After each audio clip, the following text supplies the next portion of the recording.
Ici, je ressens un malaise. Vous êtes les grands-parents d'ici? T'inquiète, d'accord, je suis pas inquiet, moi. Hein. Il y a un silence de mort ici. Bon, il fallait bien qu'un jour je vous raconte l'histoire la plus effrayante qui m'est arrivée dans ma vie. Il y a quelques années, j'ai eu l'occasion de rencontrer des chasseurs de fantômes, parce que je bossais pour une émission de télé, et on avait fait une sorte d'émission un petit peu spéciale Halloween, et moi, mon boulot, c'était d'aller rencontrer ces chasseurs de fantômes et découvrir un peu leur taf. J'ai vu ça dans des films, dans des séries, dans des vidéos YouTube, etc. Mais j'ai jamais été vraiment dans le concret, dans le dur. Donc je suis hyper emballé. Sauf que ce soir-là, il s'est passé des choses vraiment étranges.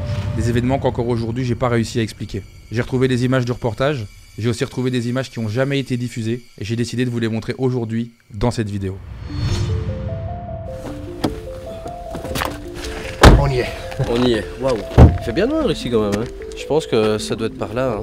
C'est là-bas derrière quelque Oh part. là là, c'est bien lumineux. On est parti. Bah, allez, c'est parti. Allez, je vous suis. Est-ce que vous pouvez me protéger quand même s'il y a des fantômes, ou vous n'avez pas de protection disponible? Si, moi j'ai tout ce qu'il faut dans mon sac, donc au cas où si on aurait affaire à une entité, je vais dire démoniaque ou autre, on a ce qu'il faut pour renvoyer l'entité là où elle doit aller.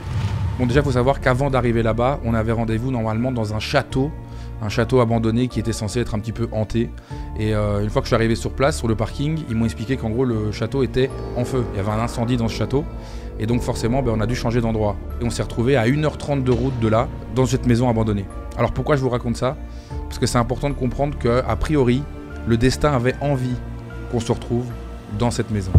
Et cette maison, c'est une maison qu'on leur a recommandé d'aller visiter parce qu'a priori, elle était chargée d'histoire et il y avait des trucs à raconter. Donc en gros, au départ, on démarre sur un plan B.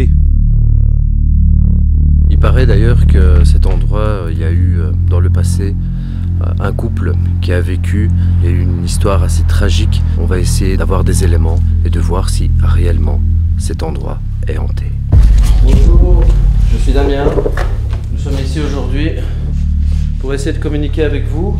Nous ne voulons aucun mal. En cas de contact, nous vous demandons de ne pas nous suivre. Si vous avez un message à nous communiquer, profitez-en et utilisez nos appareils que nous allons mettre à votre disposition. Merci à vous. Bon, clairement, moi j'y connais rien. Les appareils qu'ils ont sortis, je captais pas du tout à quoi ils servaient. Et c'est super important que vous aussi vous compreniez à quoi ils servent, surtout pour expliquer ce qui s'est passé après. Alors ceci c'est tout simple, hein, c'est un laser thermomètre. Il y a des variations en fait de température et c'est grâce à ça qu'on peut déterminer s'il y a une entité ou pas. Et ça, cet appareil, c'est un appareil qui permet de vérifier tout ce qui est champ électromagnétique. Celui-là-ci, c'est un appareil en fait qui permet de détecter tout ce qui est milligauss, donc c'est tout ce qui est champ électromagnétique. Donc voilà, on a toutes sortes d'appareils. Les filles, elles ont des baguettes de sourcier. Donc avec ça, on va pouvoir essayer de rentrer en communication s'il y a une entité. Et on espère trouver des choses. Qui sait? Il y a un silence de mort ici. Ouais, tout à fait. C'est bon signe hein, quand les appareils commencent à se décharger comme ça. Se dire qu'il y a une entité en fait qui est en train de éventuellement pomper l'énergie, parce qu'ils ont besoin d'énergie. Bon, en vrai de vrai, la maison, elle était flippante de dingue. C'était vraiment comme un décor de film. Il y avait encore des meubles, des canapés, des lits, des souvenirs, des photos. Bref, c'était vraiment rempli dans chaque coin d'objets qu'on avait envie de découvrir. Et en fait, ce qui était vraiment bizarre, c'est que rien n'était endommagé, comme si le couple qui habitait là-dedans avait disparu du jour au lendemain, sans explication. Donc il y a une règle d'or, c'est que malgré tous les objets qu'on peut trouver dans la maison, en aucun cas on va récupérer des objets. Ça c'est la règle numéro 1. Par contre ce qu'on fait c'est qu'on se permet de lire les documents pour un petit peu connaître l'histoire. Comme par exemple des photos de communion. Donc ça c'est une photo effectivement d'époque, hein, quand on voit les voitures. Ça date d'il y a bien longtemps. Il y a plein de photos en fait à chaque fois de petits enfants avec des adultes un peu plus âgés. Donc à mon avis c'est les grands-parents tu vois. Avec 3 enfants à chaque fois. On dirait un peu les années 80, 90. Moi, ce qui est particulier, c'est que ma carte mémoire surchauffe. Ça alors? Ouais. Et d'habitude, elle ne le fait pas? Non, pas après si peu de temps d'enregistrement. Il y a souvent des phénomènes hein, comme ça inexpliqués qui se produisent et qui n'arrivent pas à d'autres moments. Et je peux vous jurer qu'à ce moment-là, j'ai bien compris que dans cette maison, il y avait une ambiance particulière. Mais j'étais très loin d'imaginer ce qui allait pouvoir se passer après. T'inquiète? T'inquiète, d'accord, je suis pas inquiet moi. Hein. Et je pense clairement que vous non plus. Le petit enfant vous manque? Oui? Ah là je sentais. C'est un garage ou quoi? Ouais. Mais jusqu'à maintenant, j'ai aucune réaction. Pour le moment non plus.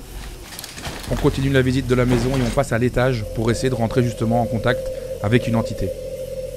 Et ici, je ressens un malaise. Mais peut-être que tout simplement la personne est peut-être décédée ici. Le lit peut-être? Vous êtes près du lit? Je pose l'appareil ici. Si vous êtes là, faites sonner l'appareil. Allez-y. Ah bien. Vous pouvez monter à 100?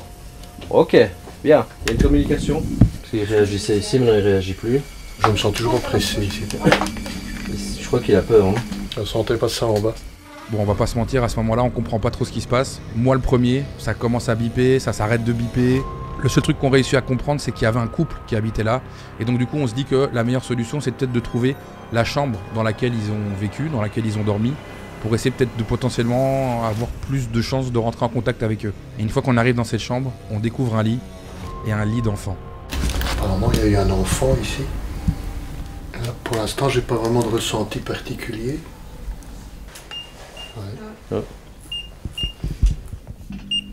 Vous êtes triste que l'enfant n'est plus là? Je ressens des frissons à mort quand la réponse est souvent positive. Le petit enfant vous manque? Oui? Ah, là, je sentais. J'ai les larmes moi qui aussi, montent ouais. à Là, la j'ai eu tout tout seul comme ça. Je sais pas vous. Là, tu touches. Ouais. Est-ce qu'on vous dérange? Si oui, allez à droite. Sinon, allez à gauche. Ouais, ça se croise. Ouais, ça se croise à chaque fois. C'est pas top ça. Soit on est sur une source et t'es contre-courant, ou si pas. Si c'est pas le cas, c'est autre chose que tu as vu avec. Alors là, ce serait une entité qu'on appelle bas astral. Vous voulez qu'il y ait quelque chose de fort qui ait eu ici. Mais il y a eu des enfants. Il y a eu des Il y a enfants. eu des souffrance qui est petits-enfants eu, ici. Ouais, parce qu'il y a... Il y a des plein de photos, jouets, il y a des photos de famille. C'est quand même étonnant que la maison n'a pas été reprise. Bon, là clairement, je vais pas vous mentir, j'étais en train de littéralement me faire dessus, d'accord? Je comprends qu'il y a un lien entre des grands-parents et potentiellement un enfant qui leur manque. Je commence à me faire des milliers de scénarios dans ma tête. Je suis en train de me rappeler de tous les documentaires sur Netflix qui traitent de la vie de détraqués. Je suis clairement en train de paniquer. Et eux, ils sont totalement sur une autre dynamique. Ils se disent qu'il y a moyen d'entrer en contact différemment avec un autre outil. Et c'est à ce moment-là qu'ils sortent la Spirit Box. Bon, en fait, c'est un appareil qui check toutes les positions radio qui existent, mais très rapidement. Et par cet intermédiaire-là, une entité pourrait éventuellement intervenir par ce moyen-là. Bonjour. On dit bonjour, quelque chose comme ça. C'est ce que j'ai entendu. Et si tu rapproches la box? T'inquiète. T'inquiète, d'accord, je suis pas inquiet, moi. Y a pas de problème. Moi, pour le coup, à ce moment-là, j'étais bien inquiet comme il faut. Il faut voir à quoi on a affaire. Hein. On dit souvent que l'âme des défunts ne revient pas sur Terre. Hein, si entité il y a, normalement, elle ne doit pas être très positive. Hein. En tout cas, ici actuellement, ça c'est calme. Et là, dans ces cas-là, c'est un objet, c'est un lieu, c'est une direction, parce que quand tu l'as posé sur le lit, que ça a commencé à faire des bruits. Ce qui peut arriver, c'est maintenant si la personne est décédée dans ce lit, elle a une certaine attache en fait sur cet objet. Et le fait de l'avoir touché peut influencer une réaction sur un appareil. Certaines entités peuvent avoir peur, c'est vraiment purement spirituel. Elle peut se déplacer et là, à ce moment-là, l'appareil va détecter en fait un mouvement magnétique et l'appareil réagit. C'est comme ça que tout à l'heure, cet appareil est monté à 106 de valeur, ce qui correspond effectivement à un champ magnétique et électrique. Il faut que l'entité passe à côté de l'appareil. Assez fort, tout à fait. Bon, et après ça, plus rien. Plus aucun contact, plus aucune connexion concrète, plus aucun message clair. C'est les grands-parents? Vous êtes les grands-parents d'ici? Vous protégez la maison? Ah là, il n'y a plus rien. À nouveau, il n'y a plus rien. Ils m'expliquent très vite que c'est un truc qui arrive très rarement dans leurs explorations, que j'ai de la chance de venir avec une caméra cette fois-ci et d'avoir ce genre d'éléments qui se passent. Mais j'avoue qu'au-delà de ça, moi je comprends pas ce qui s'est passé. Et j'ai surtout aucune explication logique à donner. Est-ce qu'ils avaient prévu un système à l'avance? Est-ce que c'est une mise en scène? Est-ce que je suis victime d'une sorte d'arnaque? Est-ce qu'ils ont fait en sorte de se connecter à la Spirit Box avec un autre boîtier? J'en sais rien. J'en saurai jamais rien. Et en même temps, vu leur réaction à eux, soit c'est des très bons acteurs, soit ils étaient dans la même dynamique que moi et ils se disaient mais qu'est-ce qui est en train de se passer? Ici, on a quelqu'un de l'équipe qui a tout le temps une caméra.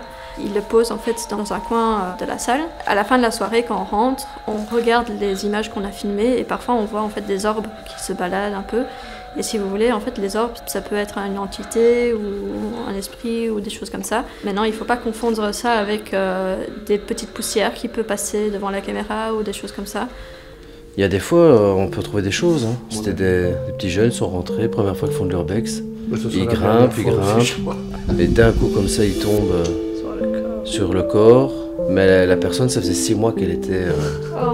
Ah oui, en fait, elle avait décédé pendant l'hiver parce que bah oui, c'est une personne qui est sans abri. Les 3 ont été emmenés à l'hôpital Saint-Pierre à Otigny pour examen parce qu'ils étaient en état de choc, ce qu'on peut comprendre. Hein. Après avoir vécu tout ça, forcément, c'était le moment de trouver un petit peu des théories et ils m'ont donné la leur. Parce que ce qu'on a obtenu ici semble assez faible, mais à mon avis, enfin je sais, c'est une théorie, ça pourrait être ce qu'on appelle la mémoire des pierres. Les murs se comportent comme des enregistreurs en fait et restituent certaines ambiances, certaines choses du temps où les personnes vivaient.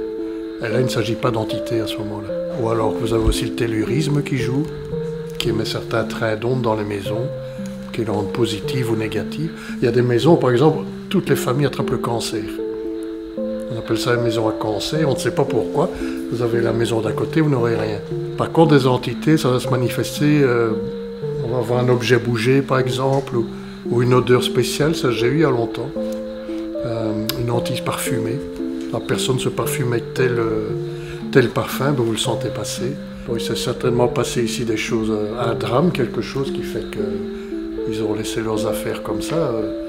Et c'est pas la première maison qu'on découvre, il y en a des quantités comme ça. Une maison abandonnée depuis 20-30 ans parfois. Oui, ils laissent tous leurs effets personnels et tout, et les gens partent comme ça. C'est étrange, quoi. Alors vous en pensez quoi, vous? Mémoire des pierres, tellurisme, coïncidence, mise en scène? Je sais pas. Le seul truc dont je suis sûr, c'est que j'ai bien flippé ce soir-là, bien comme il faut, et encore plus sur le chemin du retour. Parce qu'une fois qu'on a quitté la maison, on repart vers le parking où on s'est égaré, et là tu commences à devenir un peu parano. À un moment donné, on arrive tout près d'une maison, avec une lumière qui s'active en fonction du mouvement qu'il y a devant. On n'est pas encore devant la maison. La lumière s'allume, elle commence à clignoter. Deuxième fois où je me fais dessus. C'est beaucoup en une soirée. Clairement, après, dans la voiture, j'étais en train de gamberger. À vous de me dire en commentaire ce que vous en avez pensé, si vous aussi vous avez vécu ce genre d'histoire un petit peu paranormale, particulière. Est-ce que vous êtes entré en contact avec des esprits, avec des fantômes? Est-ce que vous y croyez? Est-ce que vous y croyez pas? J'ai envie de savoir. Et en tout cas, moi je suis content de vous avoir partagé l'histoire que je considère comme étant la plus effrayante de toute ma vie.